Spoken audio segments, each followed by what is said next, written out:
Hi, today's lesson is Newton's first law.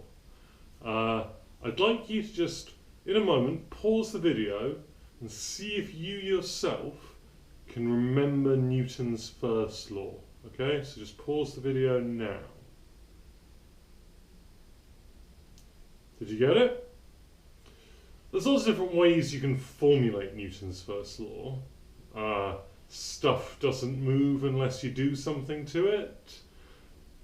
The one I really like is an object at rest tends to stay at rest unless acted on by an outside force.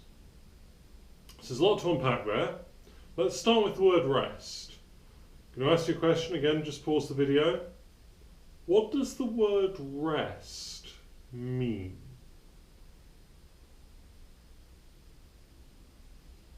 Well done if you got it. It's either moving at a constant speed or being stationary, because remember, our frames of reference will tell us they're the same thing. So just be careful. At rest means a non-changing speed. So something's speed is not changing, we would expect there to be no forces acting on it. And that's really what Newton's first law is saying. But Newton's first law is also saying something much deeper, much more interesting. So to begin, I'd like to give you the following thought experiment. You've got a table and a ball and a stopwatch. You roll the ball off the table and you see how long it takes to get from the top of the table to the ground.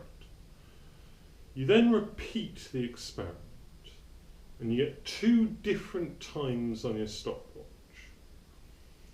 This means one of 2 different things are true. Either the ball took a different amount of time to fall both times, or your stopwatch is wrong. Take a moment, decide how do you know which one of them is true. Just pause the video and have a little think. How do you know if the experiment was different both times or your stopwatch was wrong? Have a think.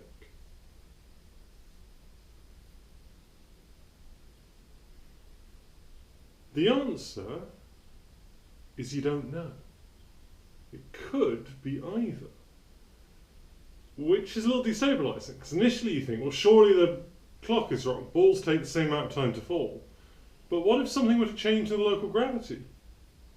How would you ever measure that if you always assumed every time you got a different result, the clock must be wrong? So the question then becomes, what's a good clock? Take a moment just by yourself, have a think. How would you define what a clock is? So pause the video. What is a clock?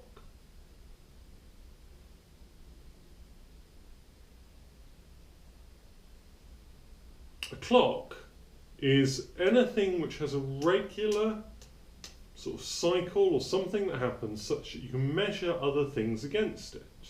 You'd use your heart rate as a clock, it's moderately regular. The problem is time would speed up when you were excited and slow down when you were asleep, and we don't think that's how time works, so we don't think heart's a good clock. We use the sun as a clock all the time, rising and falling, and that's a really good clock because it takes about the same amount of time every 24 hours. If we want something more precise, we often use a thing called a quantum clock. You'll know from your study of radioactivity that decays are very predictable.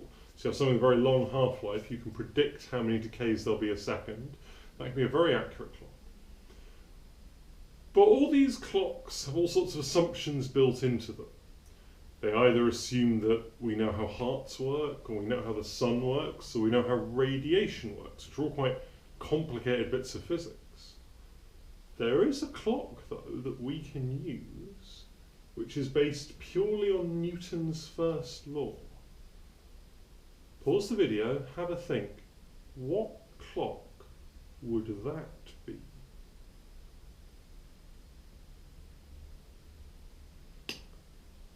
The answer is an asteroid in deep space. Weird, right? bear with me. Imagine an asteroid flying between two galaxies. Nothing within a million light years of it. Just bobbing along. We would assume from Newton's first law that asteroid would be moving at a constant speed. And if it wasn't, then everything we knew about physics would be wrong. If stuff just sped up and slowed down and changed direction arbitrarily, then everything we understand about physics is fundamentally incorrect. So therefore we assume the asteroid is moving at a constant speed, and then we take whatever clock, our stopwatch, our heart, the sun, and we say, well, if we use this clock, does it give us a constant speed for the asteroid? And if it does, we'll go, that's a good clock, and then we'll use it to measure things like balls falling off tables. But if it doesn't, it's given us a way to say which is a good clock and which is a bad clock. Now, there's a little caveat to this that I really like. There was a philosopher back in the day called Payley, and he said, imagine you walking through a field, and you look down, and you find a pocket watch, and you pick it up, and you open it, and you see all the cogs and gears clicking round. You would think to yourself, well, this must have been made. This couldn't have come around by nature. Somebody must have made this watch. It must have a creator.